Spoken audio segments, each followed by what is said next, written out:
जेपीओ वाली सरकार। अभी आगे देखिएगा।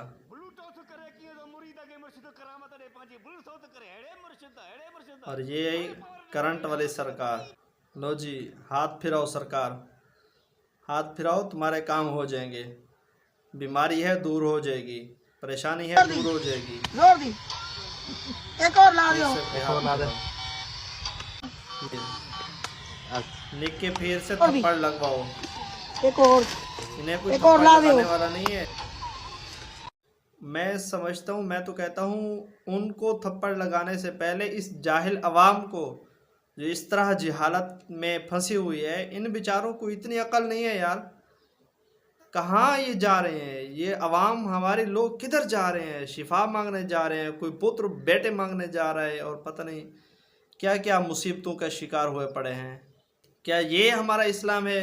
क्या हमारा इस्लाम इस बात की इजाज़त देता है